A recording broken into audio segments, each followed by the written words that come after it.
Yenge keno mbote na biso banso epai tozwami kolanda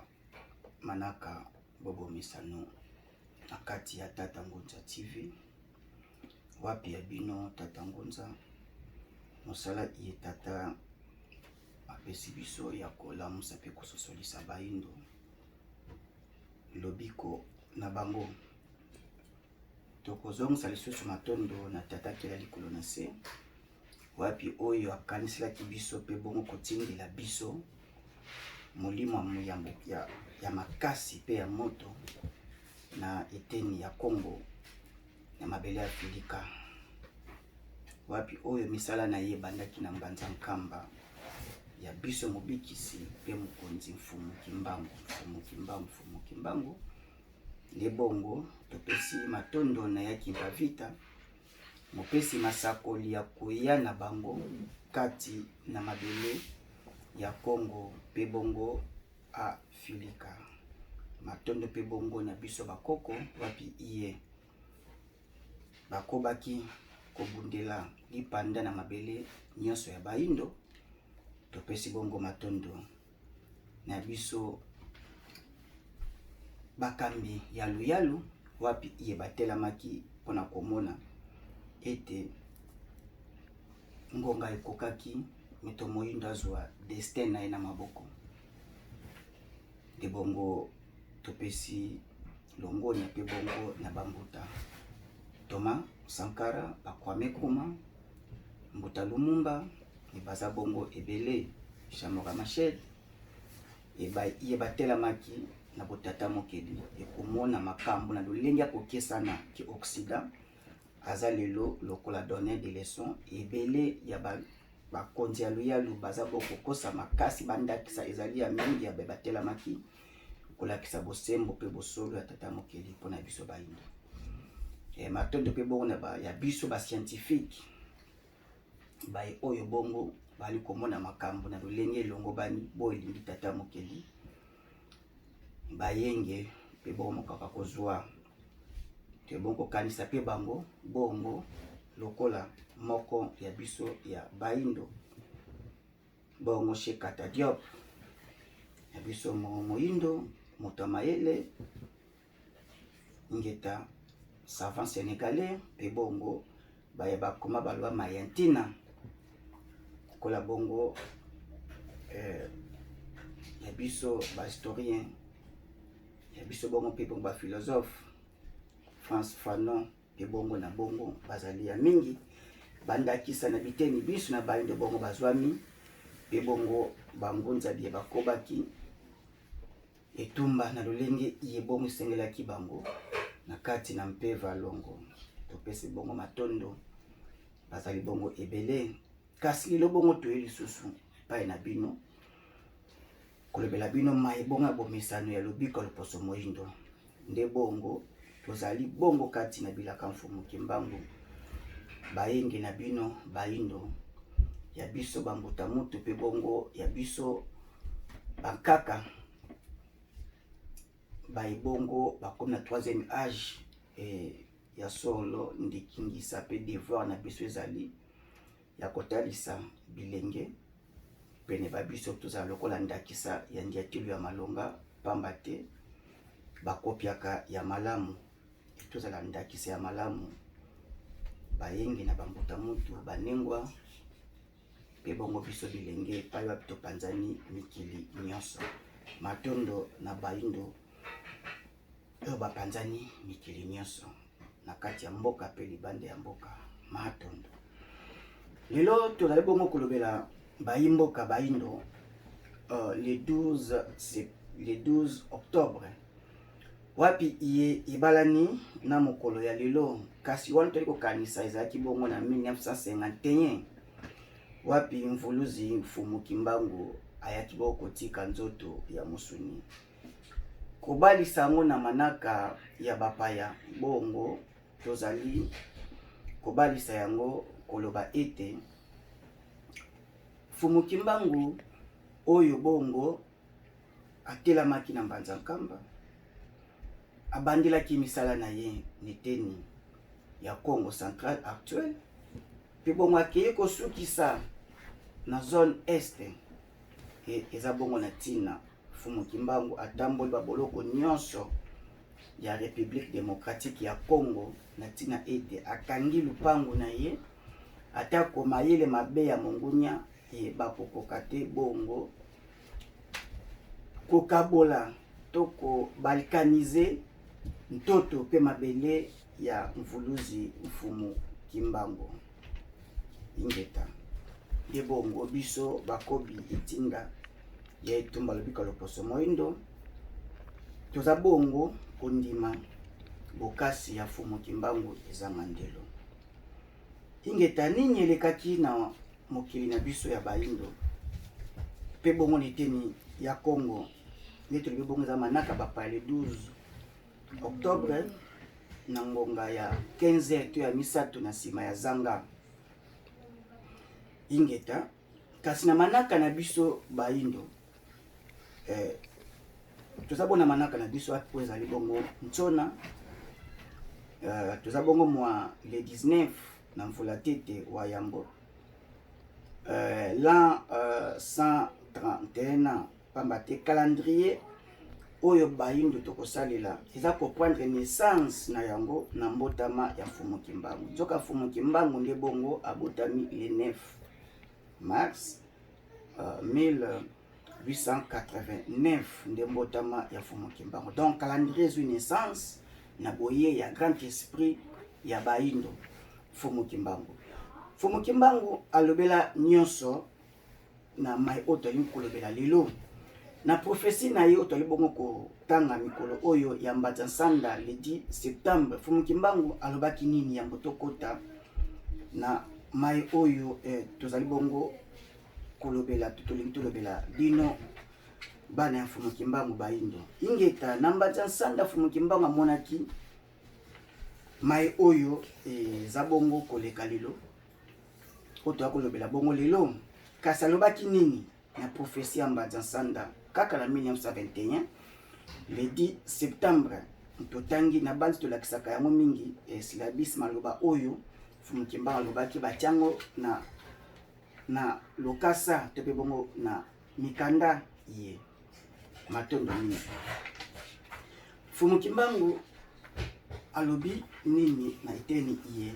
ayebaki to azaki surpris na arrestation na ye étant que grand esprit ya baindo alobi nini balobi mes frères, l'esprit est venu me révéler qu'il est temps de me livrer aux autorités est arrivé. Tenez bien ceci, avec mon arrestation commencera une période terrible d'indicible persécution pour moi-même et pour un très grand nombre de personnes. Il faudra tenir ferme car l'esprit de Nzambi Tout-Puissant ne nous abandonnera jamais. Il n'a jamais abandonné quiconque se confie à lui. Donc, c'est ce qu'on a paragraphe autre. Les autorités gouvernementales vont imposer à ma personne physique un très long silence, mais elles ne parviendront jamais à détruire l'œuvre que j'ai accomplie, car elle vient de Nzambi, Dieu le Père, car certes, ma personne physique sera soumise à l'humiliation et à la souffrance, mais ma personne spirituelle se mettra au combat contre les injustices sémées par les peuples du monde, des ténèbres qui sont venus nous coloniser. Fumu Kimbangu bi personne physique n'est la soumise à souffrance. Et ba kolinga ba mettre en grand silence na musuni. Wana Fumu Kimbangu kopesa bongo masakoli. Oyo ekoya bako humilier nzoto ne ya musuni. Et bako souffrir yango bako nyokola yango Fumu Kimbangu ayebaki. Nde bongo Fumu Kimbangu ingeta e bakangi basambisi ndenge bongo tosaki be mission tikoleka les 3 wana kaka ake bongo na boloko ya Mbanza ngungu basambisi ingeta en octobre 921 wana te Fumu Kimbangu batambusi baboloko nyonso likanisi ete ebakizaki une fausse accusation qui a interprété Bible de sa façon ingeta parce que baza ko privé moto moyindo azala na ye mobikisi ingeta tosaki émission tikoleka et tokozongela yango te toza awa na le 12 octobre 1951 Fumu Kimbangu aketi kosuka na eteni ya Katanga na boloko ya Katanga mvuluzi ya bandombe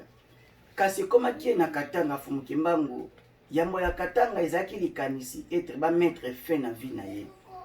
e bakanga ye na batono ya sidi banso bayebi masolo ena ibeta makana banso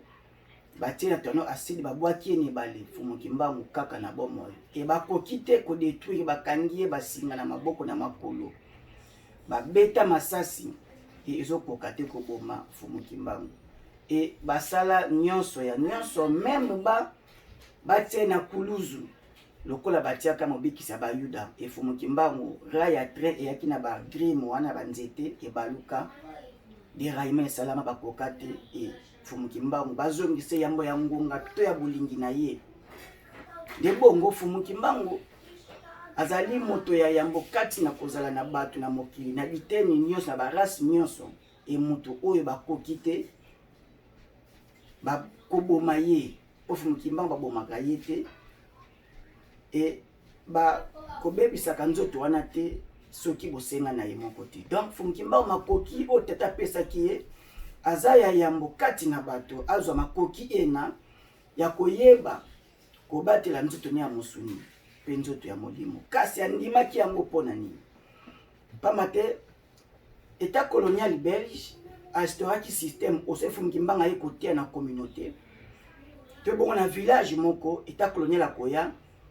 kozwa bato wana 36 000 familles qui na déportation po kaka bayokaki message ya Fumu Kimbangu ezaki lobiko na biso balindo e bazokanga ba famille ya koboma pe ya komema bona kibuumbu ya ko déplacer ba famille 36 000 familles égale à combien de personnes na kobota na biso balindo donc balindo bazui bayoki pasi makasi penza na koyamba bango sango ya Fumu Kimbangu nde ekosala ete Fumu Kimbangu ayekomona ete ingeta bato na yeli bazokoba koboma bango ko déplacer bango nde amipesaki personne physique na ye zaki na tina ya kofuta bongo nyongo nini pamba te biso bancien habitant royaume Congo te pe bayindo nete nyanto tozwamaki toza bongo bato totaki na nord na Égypte antique nde biso bato nyokolaki bana Israël pendant 4 siècles 430 ans etangameli biso nyongo nde bongo Fumu Kimbangu ayaki yambo bongo kofuta nanu nyongo ayaki bongo yambo bongo kofuta nyongo na biso bayindo lokola ye ayaki bongo afuta nyongo nde sengeli bongo andima kofuta nyongo wana nde bongo akondima banyokole na mosuni nde aza le plus vieux prisonnier oyo wapi asalaki 30 ans na boloko akoti de 1921 ayebongo kobima na 1951 donc 30 ans na prison ferme e bapesi ye kutu ta apema te bapesi ye kutu ngonga te akoba mosala na ye kasi lokola ye moko alakaki mpe asembolaki yango na prophétie ya mbanza nsanda yambo bongo bakanga ye na 1921 wana alobi ete bomoto na ye ya nzoto ekonyokama kasi bomoto ya molimo ekokoba etumba ya kobunda etumba ya bapeuple ya ténèbre libota ya molili nde bongo libota oyo yaki kokolonize biso baza bongo libota ya molili race de vipere wapi lobaki mvuluzi e mobikisi na bango ya bayuda Fumu Kimbangu andi bongo ke na prison ya Katanga prison en vie nde bongo Fumu Kimbangu na 10 premières années et bazobeta efimbo 120 fouet tongo midi pourquoi et andimi yango pasi wana futa mela bongo et andimi ko futa pasi na biso monyokoli na biso la race noire peuple eli ya Nzambe oto nyokola kilo poso wana neteni ya ngipi Fumu Kimbangu beta ye sete na mutu te po ye ayibi eloko ya bato, te po ye asalaki abukaki mobeko ya leta, kasi po ase maître andi bongo asala etinda ya tata, andima bongo kozwa etinda ya tata, mosala na ye wana ki kosala nde yango ekangisi Fumu Kimbangu. Eza te po bongo mbutadi ya ngenda kisolokele dia lungana bakende koyiba biloko ya bato, kasi mpo na message ya libération ya la race noire nde ekangisi ye boloko na bomoi. Donc Fumu Kimbangu azali elongi ya Nzambe mpo na biso, munoko ya Nzambe mpo na biso, eliki ya tata mpo na biso. Fumu Kimbangu aza bongo pont na biso ya komona tata Fumu Kimbangu na biso baindo. Nde Fumu Kimbangu ndimi minyokoli wana ti bake kobeta ye sete ya munene na mutu 30 ans asali na sete wana na mutu. Fumu Kimbangu e Belge a témoigna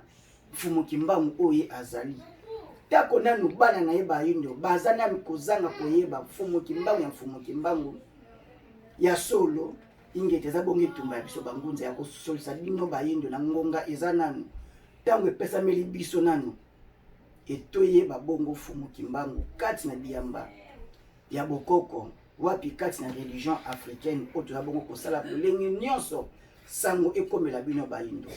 Ingeta tolobaka likambo na likambo ya na ngonga na ngonga na ngonga eza na makambo na yango, ngonga ya botangi pe botangisi pe batangisi ya oyo toza bongo kolekisa. Soki ngonga oyo eleki tokoma bona ngonga ya sans pardon ya Kwatulendo pamba ke si boyokaki tomilengela ntango eza nanu. Fumu Kimbangu ayoki pasi mpo na yo moyindo. Fumu Kimbangu andimi sete na mutu ebetama mpo na yo moyindo.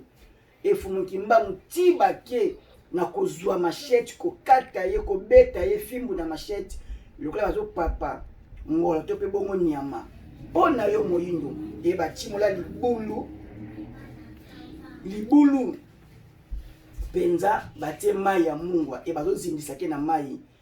na bapota na nzoto po apola po bongo azwa pasi na ntuni. Kasi Fumu Kimbangu kafuako mvuluzi ya bandombe toani like na mvuluzi ingeta eza etumba oyo ebundaka babikisi nyonso loposo nyonso ya biso baindo. Esengo ezali pamba te Fumu Kimbangu yambo ya ye kotika nzoto ya mosuni ayebaki pe alobaki yango. Eza historique ya Fumu Kimbangu. Ekutu poison koloba te e bazwi pigeon babomi bampoisonné pigeon e bapesi Fumu Kimbangu alia le azwi sani ya bilei e asengi na tata atali sani pigeon babomi me azongi na bomoi akomi su pigeon na bomoi pe pigeon apumbwaki ye. Nyonso wana nani akoki kosala yango soki nguya tata te kati na Fumu Kimbangu. Moto ya yambo na baloposo nyonso moto abongo azala te me moyino azopesa moto abongo mukongo. Oh baindo eske lipambo lekozala na Kongo pe mabele ya Afrika na kopesa mukongo na message ya bokasi na mutu ya bongo ya mkoi mobali lokola Fumu Kimbangu azali bongo mkoi na kati ya zamba oyo ba chasser babangaka kokota na zamba ena eza na mkoi wapi balongolaki nkoi itala zamba tanenge baindo batikali zamba oyo ekotaka nango mutu kobima pamba te bankoi bazali te kasi bankoi bazobota mabana bankoi nde bangunza to hérité bongo bokasi ya Fumu Kimbangu toza bongo bankoi neteni ya politique bankoi bazwami bascientifique bankoi bazobotama ezamba susi kotona na bankoi wapi oyo chasser kozasuna accès ya kokota na zamba ena pamba ta kobanga bankoi po azwa bongo peuple te bongo bibole na ye bongo azwaka nde bongo ndima te bongo kozala brebi kozala bongo mpate te pamba te eba kozwa na bopete toza bongo bankoi kati ya Fumu Kimbangu nkoi mobali ingeta Fumu Kimbangu banyokoli ye les 10 premières années wana ya kobeta konyokwama e bakoki kodétruire nzoto na ye bakoki bokoboma Fumu Kimbangu te nde bongo eye bongo kosala ete Fumu Kimbangu andimi ete ingeta pasi wana mpona biso sali ete Fumu Kimbangu atali chiffre 3 ebongo kokoka na kati na bilaka 30 ans longoli zezaka chiffre 3 fumu kimbanga ndimi bongo atika siko nzoto wana nyonso fumu kimbanga za bongo kolandisa makaka na chiffre 3 ne bongo bayaki bongo le 9 kaka 3 fois 3 epesi bongo 9 le 9 mars 3e mois fumu kimbanga chiffre 3 ba condamné bongo kaka le 3 octobre 1921 chiffre 3 et fumu kimbanga 30 ans na boloko chiffre 3 za suna kati et fumu kimbanga azali bongo n'importe qui te pona biso bayindo fumu kimbanga ingeta ezali bongo le 9 azoyebisa bongo bayi bongo azonaki na bango na kati na boloko na Katanga ayebisi bango lobi ete ngonga na ngai ekoki nazonga epai na tata abon koloba bongo kolobela bongo baye bakangamaki na bango pamate boloko ezalaki na molai na ye na mesure na ye pe batiaki kuse lokola bongo beton to sima mobimba oyo atielaka motu azalaki bongo dra kofinika awalala bongo ndenge azali bongo ebilili po bomona libosa bongo bilamba ya boloko Fukimbanga alataki yango mpona pasi ya bayindo mpona pasi ya nga na yo moyindo tata mama elenge pe bongo mobange fumu kimbangu ake bongo kofuta nyongo na loposo pembe afuta yango physique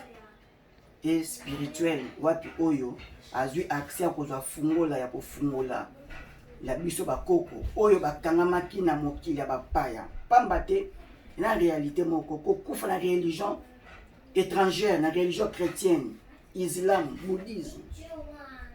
okokende nanu boloko na ba monde spirituel na ba na bloc spirituel na bango pamba te okufi na foi ya bapaya na foi chrétienne na foi ya ba musulman ya ba bouddhiste okokenda na boloko siko il faut nzete eza na misisa nango ndio komona bayundi tozanga misisa de fumu kimbanga azwaki ndingisi ya kofuta kopesa kanya kofuta bongo makoki na bomo nya konyokwa mane 30 na boloko po akende bongo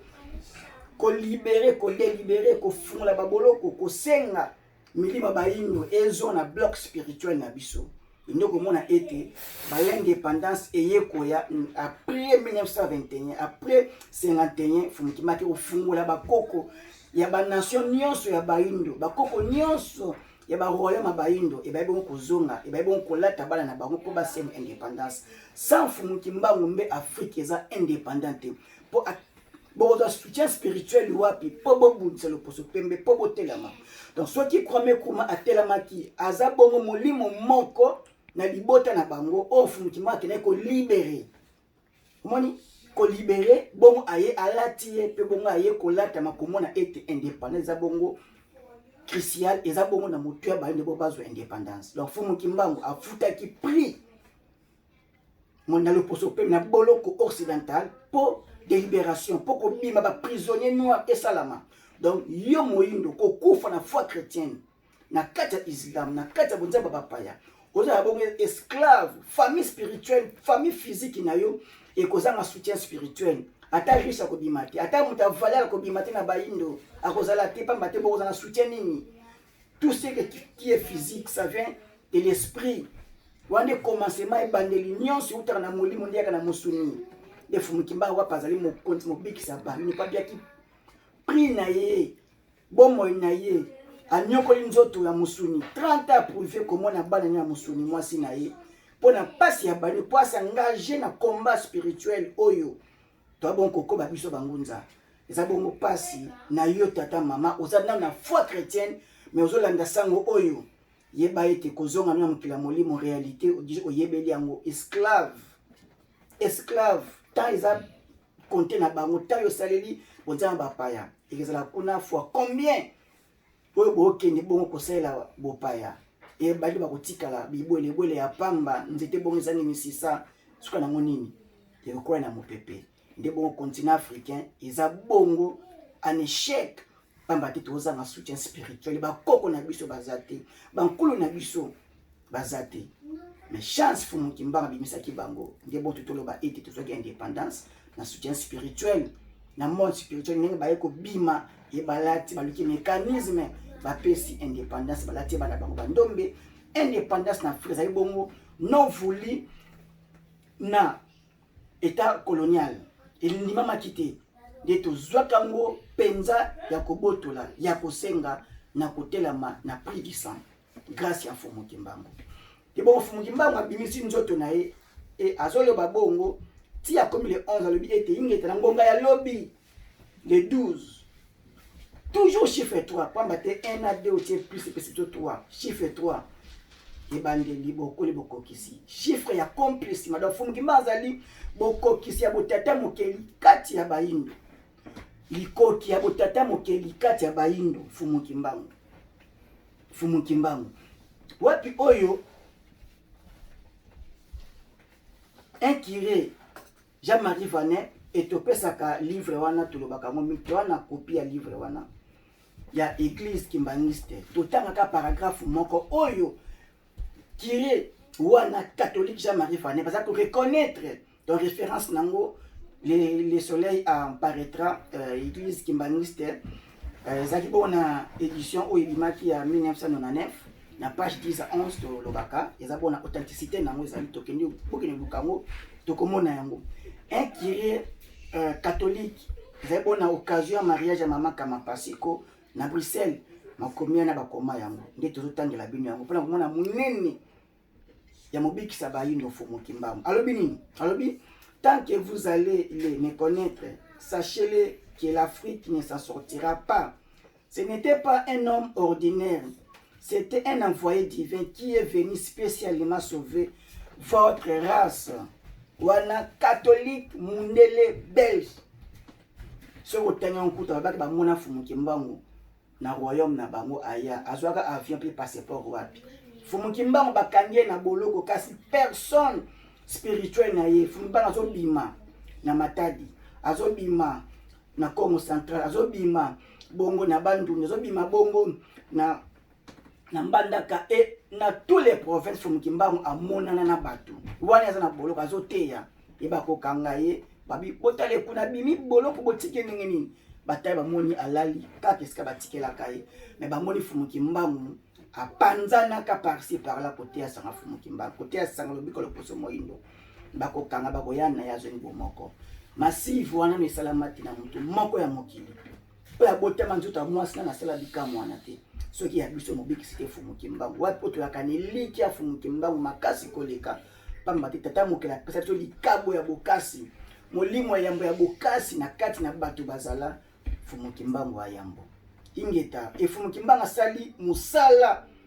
abundisi loposo pembe molimo veli motoni ya kimolimo nenka kalobaki na mbanja nsanda et nzoto musuni nyokwami ya kubeta mana fimbo mais nzoto spirituel molimo wa Mfumu Kimbangu ezokende poteya bien kaza na boloko et moto ya bongo tokopesa mkongo te même manaka ya mboka sengeli bongo mokolo ya lelo ekota na manaka ya mboka kasi mawa pe pasi ba mama na toute neutralité Congo eza bongo état laïque pona nini na mbotama ya mobikisa oti musika Israël ezaka férié le 1er janvier férié ba calendrier to salela ya bango ke ko romain eza férié moni soki le 25 décembre ezaka férié ba okanta nini mbotama mobikisa bayuda oyo kutana rien à voir na biso mais mbula matada chango bongo férié mais ya biso Mfumu Kimbangu animi konyokwa ma les plus vieux prisonniers du monde na quelle condition cela qui prison mais babuzo boué pour reconnaître Mfumu Kimbangu est-ce que Congo kozala bini est-ce que Congo pena bazana batu oyo bazoye ba sans ya kibomoto te e Congo azana ba marionnette ana ba péré azana ana batuté parce que ceux qui dirigent dans toute neutralité état laïque to tiape manaka Mfumu Kimbangu kati na mboka na oya alokola kipasi est-ce que vous allez semé pas yazali est-ce que milimo ya Congo est reconnu est-ce que zani semé un grand esprit ya bongo Mfumu Kimbangu soza na kanda ya Congo comme ko foudre nini na devoir na yo te ngongeza na ya botani se baindo to saisir opportunité ya kokota manaka yozolanda ingeta to manifester to kota manaka Mfumu Kimbangu kati na manaka na biso ya Congo pe ya baindo reconnaissance oye efungola kabiebe kuke epesa bon ouverture ya ebele kati na mboka, kati na kiti ya mboka, kati na bolamu ya biso baindo na mabele ya Congo pe Afrika mobimba. Mfumu Kimbangu masolo na yeza pasi osilisa yango na mokolo moko pe osilaka kaka te pamba te aza na bomoi. Mfumu Kimbangu alakaki ka kozonga le 12 le 11 alobeli bato pendant 3 jours sur le balobelango alobelango sur le 11 apesi na date na heure abina ozonga alobi na ngonga ya 15h epa ya tata mutabonga azala te lenge nyonso babeti masasi bampoisonné babwaki na bibale basali babeti basete bapapier machette mais bakoki te kodétruire notre physique wana eyemoka mipesi malade lokola diarrhée abimi na boloko po aboyi kotika baindo na boloko abimi na boloko bake l'hôpital libanda ya boloko bake na hôpital batie na mbetu e bayebaki sango wana bato balaka okengela bambolombolo mpe bongo badeteni bazotaba alobaki estce esalama e na ngonga 15h ya juste ezobeta Mfumu Kimbangu yambo ebeta ya 3 minutes asiki bakiti na se abite tumba oyo eza ya mbetu te eza ya ntoto akiti na se na mabele bapeseka kusa ti abina kiti na mabele na ntoto donc etumba ya koyela bokonzi ya mabele ya Congo pe Afrika bana bilaka ingeta idozwama ingeta Mfumu Kimbangu alaisi nzoto na se pe bongo ngonga ya ekoka ya 15h abeti kama makofi na mupanza ya butata pe na ya bomwasi mbala misatu e abendi pema abimisi molimo na ye. Donc Mfumu Kimbangu pona nini alingi boko nzoto nesuka na Katanga na toto ya Katanga